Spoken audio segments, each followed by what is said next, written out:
5 minutes. Bon, allez hop. Déjà baisé, déjà cramé. Comment choisir le bon business en fonction de ta personnalité? Ok, vlog numéro 1, les amis. Je sais pas pourquoi je vlog, je sais pas pourquoi je fais ça, mais c'est juste pour vous montrer un petit peu le quotidien d'un gars qui trade les mêmes coins, d'un gars qui vit de son business en ligne, qui a 18 ans, ok. Donc petit vlog tranquille. On commence le vlog assez bien, ok. Je vais vous montrer. Je suis dans une belle voiture. Vous voyez le petit logo RS. Je vais vous montrer un petit peu. Je vais faire le tour de la voiture.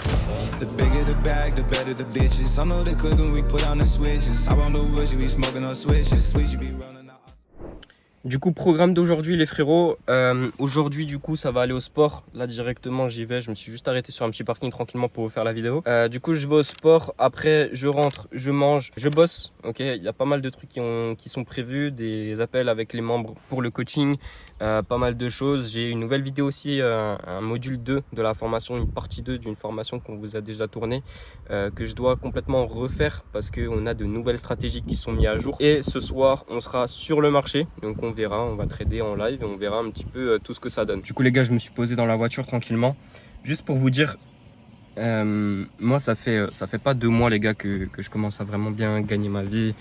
Ça fait des mois et des mois que j'ai commencé, mais ça fait par contre on va dire 4-5 mois où ça commence vraiment à payer fortement, ok, vraiment à faire des beaux mois qui me permettent d'être libre financièrement, d'aller où je veux, de faire ce que je veux de ma vie. Mais ça n'a pas toujours été comme ça les gars, hein. Ça fait depuis que j'ai 13-14 ans que je teste des trucs pour me faire de l'argent un petit peu à droite à gauche.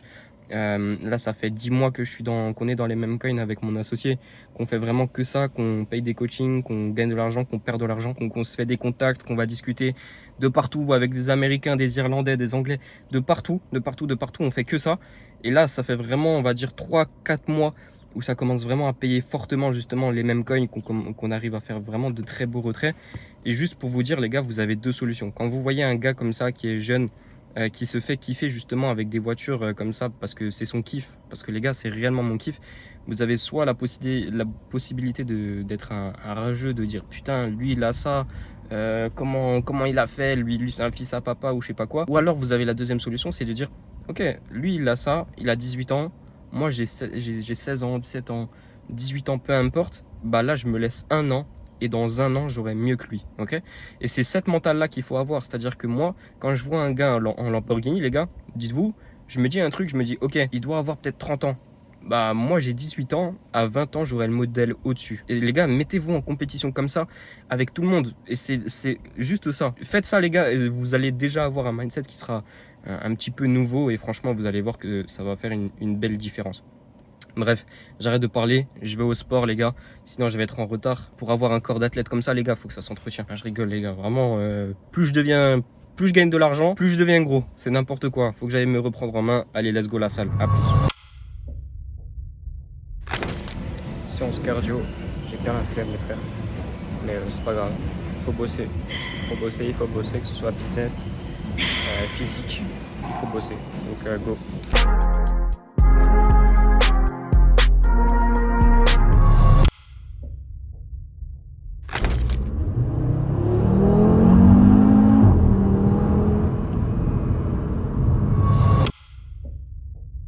Du coup là les gars, on est sur le marché avec les membres juste ici, on est en vogue sur le Telegram et là on est en train de trader directement. Il est très tard, franchement il est très tard, faut voir comment je suis fatigué, mais en vrai on sait pourquoi on le fait, parce que quand je me fais des petits retraits de Solana, ça fait plaisir, on peut se faire kiffer, donc voilà, petite soirée en train de farmer à mort. En tout cas c'est clairement le thème de ce soir, on fait que ça, on fait que ça, on fait que ça.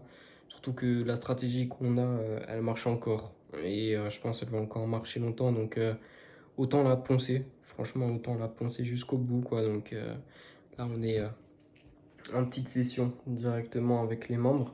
Ce qui est bien, c'est que je suis pas le seul justement à manger dans ce genre de session. Il y a aussi les membres qui sont avec moi en live qui mangent pas mal. Donc c'est surtout ça en fait qui est cool. Ok les gars, il est actuellement 2h20 du matin. De mon côté, j'ai fini la petite session farming sur Bullix. Très beau dernier trade sur Zezo. J'ai pris un sol, 180 $ de profit. Donc petit PNL assez cool. Un petit peu timide, on a fait mieux. J'ai connu plus 13 sols en un seul trade hier soir. Mais plutôt cool. Je vais me coucher. Bonne nuit les frères et on se revoit demain pour la suite du vlog. Flashy. Oh le...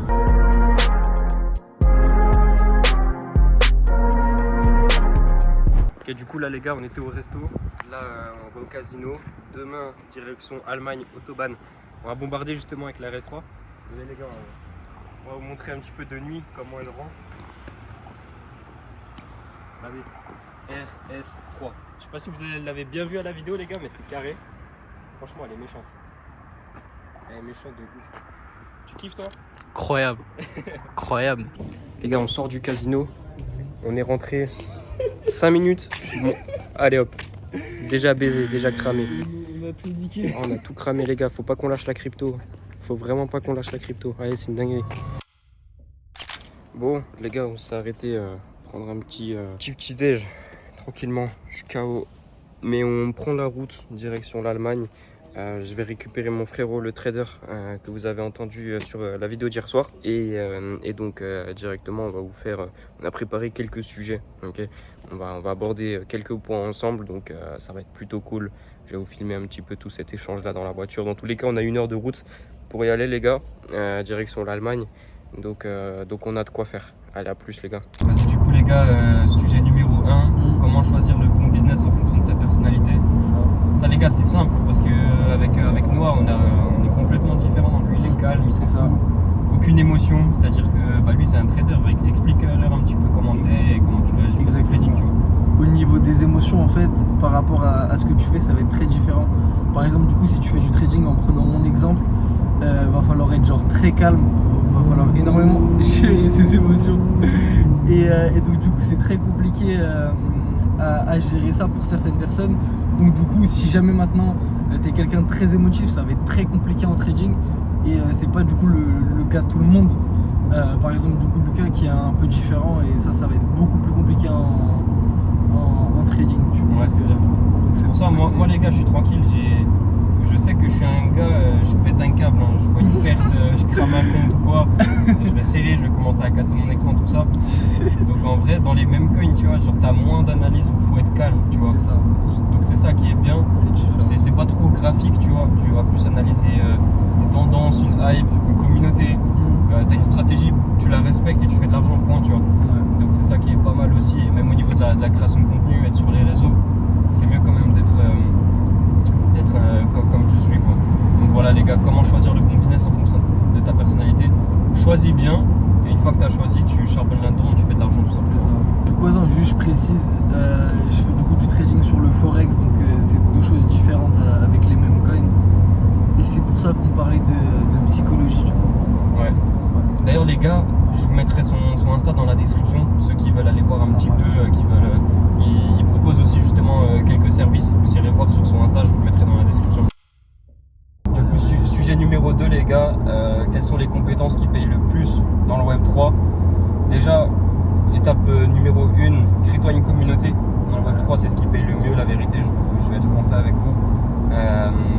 Les communes dans le Web3 c'est vraiment ce qui paye le mieux, c'est-à-dire qu'un projet crypto qui veut se développer, il va venir te voir. Je te parle pas forcément de shitcoin où là tu vas venir juste dumper sur ta communauté. Je te parle vraiment pas de ça, tu vois. Mais vraiment des vrais projets, s'ils ont besoin de private sale pour de la levée de fonds, ils vont venir te voir toi en premier. Et toujours ces projets crypto là, quand ils sont lancés, ils ont une partie de leur allocation, de leur supply qui est déjà préparée de base justement pour des gens qui sont sur les réseaux sociaux, qui ont une communauté. Donc franchement, en fait ça c'est trop puissant. Après, tout ce qui est en rapport avec le marketing, en fait, ça c'est vraiment ce qui va le payer le mieux. Sinon, après, comme dans le Web 2, au final, créer des sites, coder, être un bon développeur sur la blockchain, tout ça, c'est des choses qui payent bien, mais au niveau de la barrière à l'entrée, elle est déjà plus élevée que le marketing. C'est ça qu'il faut savoir, parce que c'est vraiment des trucs où le marketing, en vrai, tu peux passer 10 heures dessus et être bon, tu vois. Alors que va coder 10 heures et être bon, c'est compliqué, tu vois. Donc voilà les gars, moi je vous dis, en vrai ce qui paye le mieux c'est le marketing. Après si t'es pas forcément bon dans le marketing ou que ta personnalité colle avec autre chose, tu peux totalement faire autre chose. Mais moi je vous dis les gars, créez une communauté, même documenter un petit peu tout ce que vous faites, votre parcours, où vous en êtes, montrez tout sur les réseaux sociaux parce que tôt ou tard ça va vous servir de preuve. Et ça c'est trop fort, même pour des projets crypto qui peuvent venir prendre du consulting chez vous. Bref, il y a plein de choses quand vous êtes sur les réseaux, donc mettez-vous à créer du contenu justement sur cette niche là, c'est trop fort. Du coup les refs, on va parler maintenant du sujet numéro 3.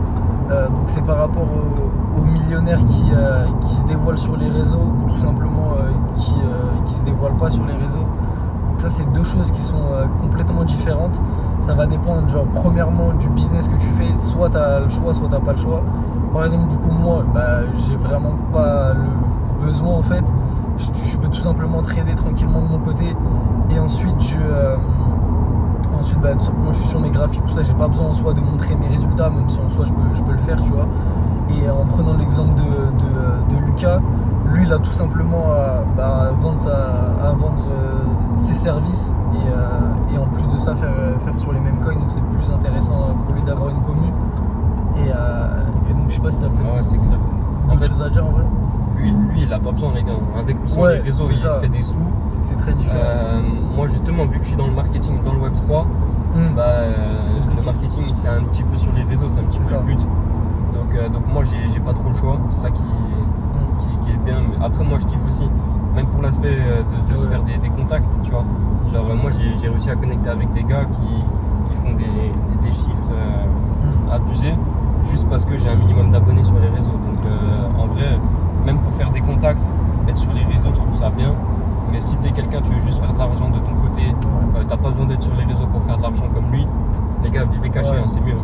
Après aussi, ça peut permettre par exemple pour un trader de se hedge. Par exemple, si imaginons que tu fais genre 2-3 mois de merde, ce qui peut clairement arriver, de par exemple vendre tes services et tout simplement même scaler ton business, même si tu fais des profits, tu peux en faire plus en vendant des services. Donc c'est pas non plus un aspect à négliger pour ceux qui en ont pas besoin. Mais ça va aussi un peu dépendre de la personnalité. Ouais, du coup les gars, il y avait plus de stockage. Donc voilà. Mais ouais, du coup tu disais. Je disais, ça va dépendre, on va dire, de la personnalité aussi un peu. Par exemple, du coup, moi qui aimais pas trop être sur les réseaux et j'en ai pas forcément besoin, même si en soi ça peut m'être utile pour me hedge, comme j'ai dit auparavant, ça va être plus compliqué pour moi de le faire tout simplement. Ouais, alors que Lucas, il a pas trop le choix en fait, donc il va forcément le faire. Moi je kiffe, hein. Ouais, donc moi, après il kiffe, donc c'est son choix au poteau. Donc voilà. Sujet numéro 4 du coup les gars. Attends. Ouais, du coup, la hype sur les mêmes coins. C'est vrai. La hype sur les mêmes coins. Du coup, sujet numéro 4, la hype sur les mêmes coins. Et je vais vous parler aussi un petit peu de TrackSpy pour ceux qui ont suivi, pour ceux qui savent un petit peu ce que j'ai lancé. Du coup, au niveau de la hype sur les mêmes coins, je vais faire simple et concis.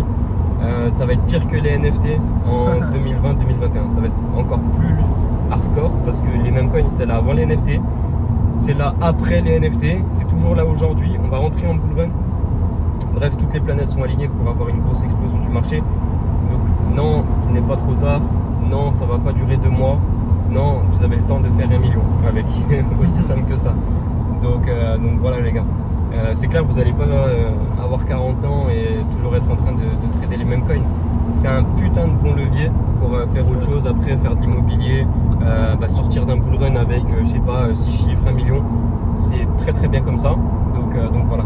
Au niveau de TrackSpy, du coup, j'avais lancé un outil que moi j'utilisais déjà de mon côté qui permet de copy trader des whales justement sur le marché des mêmes coins. Donc des whales que tu vas trouver, que tu trouves intéressantes, pas n'importe quel whale bien évidemment, des influx aussi par exemple, bref tout ce genre de choses. Du coup j'ai développé ça et je voulais le proposer à tous. Maintenant il y a eu 2 problèmes avec ça.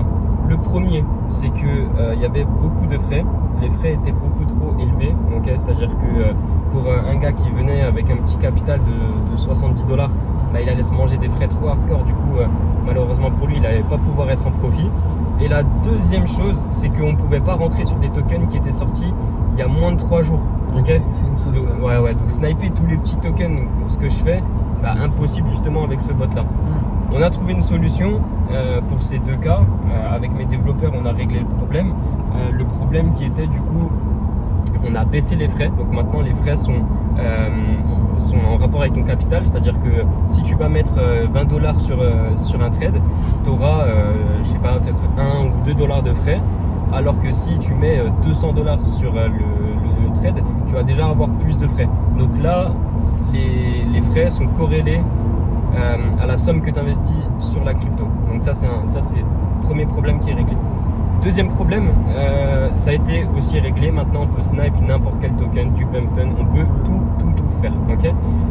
Donc, qu'est-ce que j'ai fait justement pour lancer TrackSpy? C'est que j'ai ouvert 50 places, je l'ai mis à 20 balles. Ok. Donc là, les 50 personnes, on va dire des bêta-testeurs, ils ont payé 20 balles, ils auront accès toute leur vie à TrackSpy. TrackSpy, je ne le laisse pas de côté. Pour moi, c'est un projet que je veux, un outil surtout, un software plus précisément, que je veux vous mettre à disposition, que vous pouvez utiliser pour toujours, parce que c'est un putain d'outil que j'utilise moi maintenant depuis très longtemps aussi.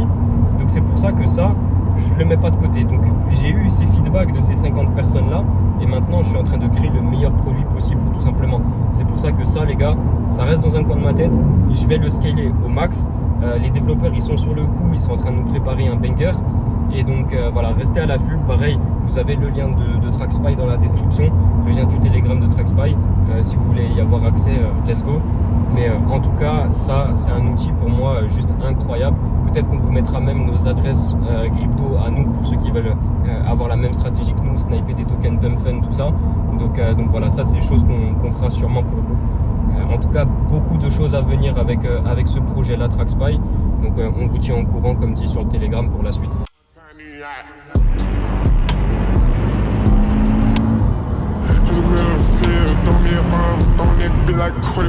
Stood in fear, hold on, throwing it like quarterback. Stood in fear, hold me a bomb, throwing it like quarterback.